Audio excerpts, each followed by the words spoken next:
Surgeries ఉన్నాయి, robotic assisted endoscopic surgeries ఉన్నాయి. So మనం ఈ రోబో ఉండడం వల్ల మనము ఇంట్రాపరేటివ్ ఎంఆర్ఐ హెల్ప్ తీసుకొని సాధ్యమంత కంటి తీసేస్తాము.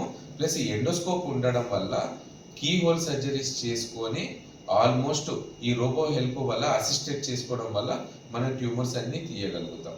మళ్ళీ ఇంకొకటి ఏంటంటే ఇప్పుడు నావిగేషన్ సిస్టమ్ అంటాం. సో నావిగేషన్ సిస్టమ్స్ అంటే రోబో కాక ఇంకొక నావిగేషన్ సిస్టమ్ అని ఉంది. సో మన గూగుల్ నావిగేషన్ అన్నట్లు మనం ఎక్కడికి వెళ్తున్నాం, ఏం చేస్తున్నాం అనేది నావిగేషన్ మిషన్ వల్ల ఒక చిన్న మైక్రో క్రేనోటమీస్ అంటే మొత్తం బ్రెయిన్ ఓపెన్ చేయకుండా చిన్నగా ఓపెన్ చేసుకొని, కీ హోల్ సర్జరీస్ అంటే చిన్న, మినీ క్రేనియోటమీస్ అంటే చిన్న క్రేనియోటమీ అంటే చిన్నగా ఓపెన్ చేసుకొని అక్కడికి వెళ్ళి సాధ్యమైనంత వరకు ట్యూమర్ తీయగలుగుతున్నాం. అంటే సేమ్ నిన్న వరంగల్ నుంచే మనకు ఒక పేషెంట్ వచ్చారు. సో ఆ పేషెంట్ కూడా నిన్ననే సర్జరీ చేశారు. సో నావిగేషన్ అసిస్టెడ్ బయాప్సీ అని చెప్పి పెట్టి నిన్న చేశాం. పేషెంట్ పేరు ఫీమేల్ పేషెంట్. సో పేషెంట్ పేరు చెప్తే బాగుండదు. So age around 50 years. Almost ఇక్కడ టీబీ అనుకొని గడ్డతో 1 month ట్రీట్మెంట్ తీసుకున్నారు. ఎంఈపీస్ అంటాం.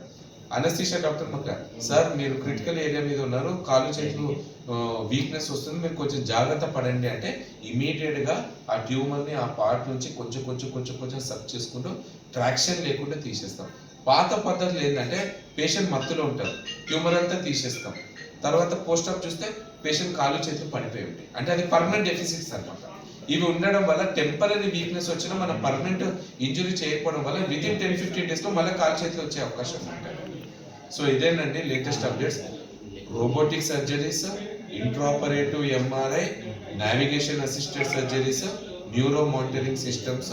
సో ఇవన్నీ ఉండడం వల్ల, అది కూడా మా యశోదలో ఈ టెక్నాలజీ ఉండడం వల్ల సాధ్యమైనంత వరకు సేఫ్గా పేషెంట్ అన్ని ట్రీట్ చేసి పంపించగలుగుతాం. Thank you.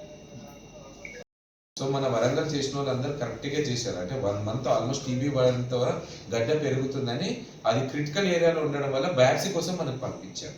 సో ఈ బయాప్సీ మనం ఏం చేశామంటే రోబో నావిగేషన్ అసిస్టెడ్ సర్జరీ చేయడం వల్ల కంటి మొత్తం తీసేసి, అదృష్టం ఏంటంటే అది టీబీ గడ్డనే.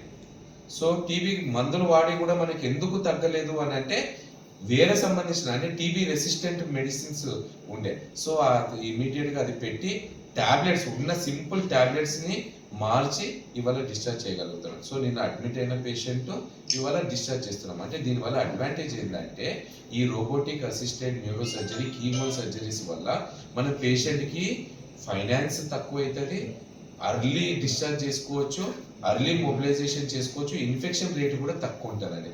సో ఇవన్నీ ఏంటంటే ఇవి ఉండడం వల్ల పేషెంట్కి కేర్ మంచిగా ఉంటుంది, డెఫిసిట్స్ రాకుండా, ఫైనాన్స్గా ఇన్ఫెక్షన్ లేకుండా సాధ్యమైనంత వరకు సేఫ్గా పంపిస్తామండి. సో ఇదేనండి లేటెస్ట్ అప్డేట్స్.